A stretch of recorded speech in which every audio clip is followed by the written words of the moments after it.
ओम नमः शिवाय। जय माता दी। माता रानी सदा सुखी रखे। मित्रों, मेरे पास प्रश्न आए आप लोगों के चांदीपुरा वायरस को लेकर। कह रहे गुरुजी आपने भविष्यवाणी की थी कि अगस्त के अंदर कोई नया वायरस आपको दिखाई दे सकता है, जुलाई के एंड वीक में कोई वायरस। तो चांदीपुरा वायरस का प्रभाव इस समय राजस्थान में देखा जा रहा है। तो मुझसे लोगों ने प्रश्न किया था गुरुजी ये जो वायरस है ये कितना प्रभाव डालेगा। देखिए, पूर्ण रूप से मैं इस क्या व्याख्या पर तो नहीं पहुंच पाया हूं इसका क्या प्रभाव रहेगा, लेकिन मेरी जो गणना अभी निकल के आई है मित्रों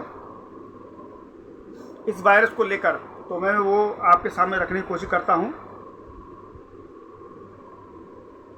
क्योंकि ज़्यादातर लोगों के जो प्रश्न मुझे प्राप्त हुए हैं वो हुए इसका प्रभाव बच्चों पर कितना पड़ेगा,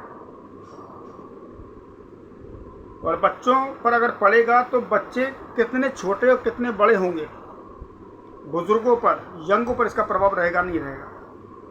तो देखिए, मैं आपको बता दूं मेरी कुंडली के जो मैं एनालाइज कर रहा हूं,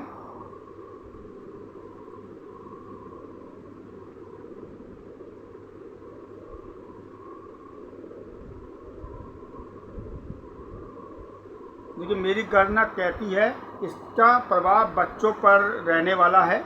चांदीपुरा वायरस इस समय अगर राहु की मैं अगर बात करूं तो राहु इस समय मित्रों मेष राशि में है,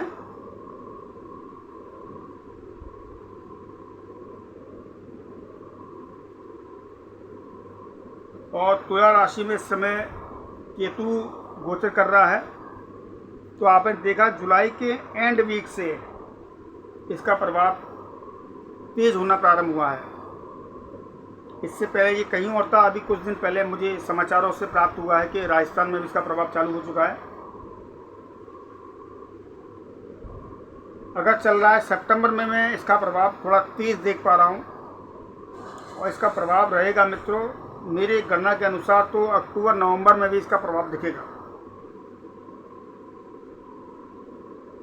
अगस्त के महीने में इसका प्रभाव मुझे भारत के अंदर अपने तेज होता हुआ नज़र तो नहीं आता, लेकिन ये वायरस गुजरात से लेकर महाराष्ट्र की तरफ जाता हुआ मुझे दिख रहा है। मध्य प्रदेश की बात करूं तो यहाँ पर भी समस्या मुझे दिखाई दे रही है कि मध्य प्रदेश में भी इस वायरस का प्रभाव हो सकता है।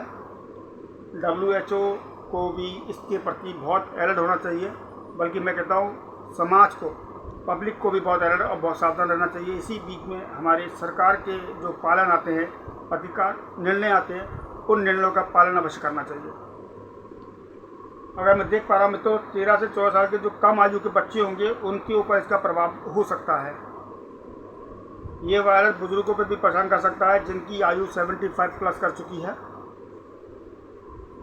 और अगर मैं देखूं तो लंग्स और मस्तिष्क की तरफ इसका प्रभाव ज़्यादा रहेगा। इसी समय अगर किसी को ये समस्या आती है तो हो सकता है सांस की समस्या भी उन लोगों को देखनी पड़े, सांस लेने में समस्या है। इसके कुछ उपाय भी निकल के आए एस्ट्रोलॉजिकली, वो भी आपको बताऊंगा। आप करिएगा अवश्य, आपको इससे बहुत अच्छा फल भी प्राप्त होगा। कुछ नहीं करना, बहुत छोटे से उपाय है, किसी तरह का खर्चा नहीं है इसमें। पहली बार ऐसी रेमेडी निकल के मैं आप लोगों के सामने लेकर आया हूँ। आप अवश्य कीजिएगा उसको। मैं इसको अंतिम में बताऊँगा, एंड में जब इस वीडियो का समापन होगा तब बताऊँगा, उसको देखिएगा। इसमें मित्रों और मैं क्या देख पा रहा हूँ, वायरल हो सकता है, कुछ फीवर भी महसूस हो सकता है, सर में दर्द हो सकता है, और बॉडी भी पेन के लक्षण दे सकती है। अब इसमें देखिए मित्रों ग्रह का योगदान कितना है। मैं ग्रह की बात करता हूँ हमेशा। कई लोग कहते हैं कि ग्रह की कोई मतलब ही नहीं होता, ग्रह किसी तरह का कोई काम ही नहीं करते हैं। लेकिन मित्रों मैं पिछले 20 साल से एस्ट्रोलॉजिकल क्षेत्र में हूँ, 25 साल से, 2008 से। तो मैंने जो अभी तक सीखा है अपने गुरुदेव के आशीर्वाद से, जिन्होंने मुझे अपने सानिध्य में शिक्षा का ज्ञान दिया है, जो मेरे पिता ने मुझे शिक्षा का ज्ञान दिया है, मैं साक्षात उनको आज भी प्रणाम करता हूँ। अपने गुरुदेव को, अपने पिताजी को प्रणाम करता हूँ आज भी।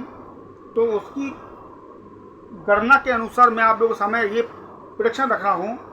अब ये प्रेडिक्शन मैं फिर कहता हूँ प्रभु से कि सच ना हो, हम लोगों को सावधान रहना बहुत ज़्यादा। वो समय बता रहा हूँ मैं आपको जिस समय ये समस्या रहेगी। ये समस्या अगस्त के एंड वीक से चालू होगी, सितंबर पूरा रहेगा, सितंबर में थोड़ी डटेगी, उसके बाद अक्टूबर नवंबर में पुनः ये वापस आती हुई भी दिखेगी। अब मंगल बुध की बात करूं और गुरु राहु की बात करूं, ये ग्रह इस वायरस पे अपना काम करेंगे। मंगल ब्लड का कारक, राहु वायरस का कारक, गुरु जीव का कारक और बुध नसों का कारक है। ये इस वायरस में अपना पूरा प्रभाव देंगे मेरी गणना के अनुसार। और इन सबों में हम सबको बचाने वाला एक ही प्लैनेट है जो बचाएगा, वो है देव गुरु बृहस्पति। इसको जितना हो सके पॉजिटिव करें आप लोग। जो बृहस्पति गोचर में भी इस समय नीच के चल रहे हैं, शत्रु राशि में चल रहे हैं, तो इसको आपको बैलेंस करना ही करना है हर हाल में। जब तक ये यहाँ पर रहेंगे, अब ये आने वाले 18 महीने में और ये पीड़ित होने वाले हैं। तो 2025-24 टेलर है, मैं फिर कह रहा हूँ 10%। और 2025 जो आएगा गणना नहीं दे सकता, क्योंकि मीन का शनि आगे बढ़ रहा है। मीन का शनि बढ़ेगा तो राहु भी अपना मीन की तरफ आएगा। अब फिर बताऊँ, शनि और राहु जब ये मीन की तरफ आएंगे, मेरा एक होरोस्कोप मैंने तैयार किया है, मैं कोशिश करूँगा आपको देखो दिखाने की। इसके अंदर मैं चार्ट भी आप लोगों के सामने डालूंगा। 25 अप्रैल 2025 इसमें देखिए मीन लगन उदित हो रहा है। मीन लगन है बुध शुक्र राहु शनि और सूर्य, 5 ग्रहों की युति बनी हुई है मित्रों। जब कोविड आए तो तब बनी थी युति, उन्हें युति बनी हुई है। बाकी प्रभु कृपा बनाए, उससे बड़ा तो कोई नहीं है। खैर, मैं से अपनी जो जागृति है अकॉर्डिंग एस्ट्रोलॉजिकली वो बेस आपके सामने रख रहा हूँ, वो प्रोडिक्शन आपके सामने रख रहा हूँ। तो यहाँ पर मित्रों गुरु ही हमें इससे बचाएंगे, क्योंकि कर्क राशि में जब वक्री होंगे, जब मैंने कहा था, देखिए मैंने आपसे कहा था अभी वृषभ में चल रहे हैं, मिथुन पे जाएंगे, और जब ये कर्क में पहुँचेंगे, आप सोच लीजिए 18 महीने और 18 महीने, माफ कीजिए 13 महीने और 26 महीने, यानी कि 2 साल, 2-3 महीने निकल गए, 2-4-6 महीने और निकल जाएंगे। फिर मीन में शनि आएंगे, 2-4-6-8 महीने वहाँ के निकल जाएंगे। अब आप सोचिए, बृहस्पति को अच्छा कीजिए। और जिनके लग्नेश बृहस्पति हैं, मीन लगन और धनु लगन अलर्ट,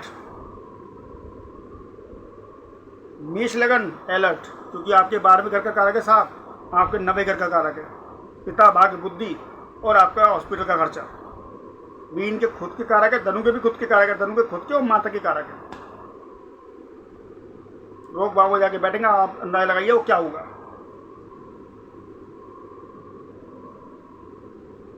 यहाँ पर मैं आपको बता दूँ, आपको यहाँ पर राहु को ठीक करना है, जो वायरस है।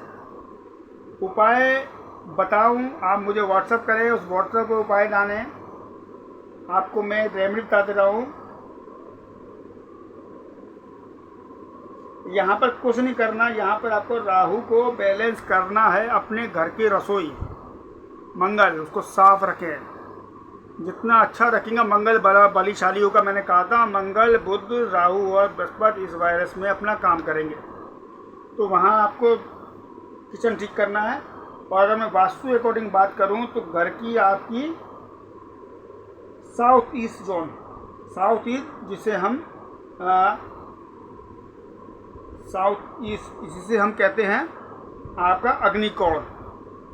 मंगल और शुक्र दोनों ही वाह के कारक होते हैं। इसको जितना हो सके अच्छा रखें, अच्छा लाभ प्राप्त होगा। और दूसरा हो सके अपनी कुंडली में मंगल को अच्छा करें, बढ़िया होगा। उपाय मैं आपको बता दे रहा हूँ, बहुत साधारण उपाय है। अगर आप कर सकें तो गणपति अधर शीश का पाठ करें। मैं पुनः रोजाना गणपति अधर शीश का पाठ पिछले 10 साल से कर रहा हूँ।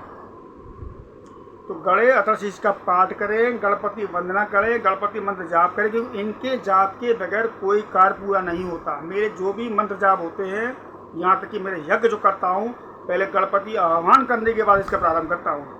इसलिए 16 साल से मैं करता चला रहा हूँ। बहुत ज़बरदस्त फल है इसका। दूसरा, जब भी परेशानियाँ कोई वायरस सताए तो दुर्गा सप्तशती या नवचंडी का पाठ होता है, उसको करें। उससे भी बहुत अच्छा फल मैंने देखा है। बहुत सारी परेशानियाँ कटती हुई देखी है। पिछले सालों से मैं इसका प्रभाव देख रहा हूँ, पिछले 15-20 सालों से। आप इसका भी जाप कर सकते। ओम ह्रीं क्रीं ह्रीं चामुंडा विच नमः, इसका भी जाप कर सकते हैं। कालका मैया की मंत्रों का, नरवार मंत्र का भी जाप कर सकते हैं।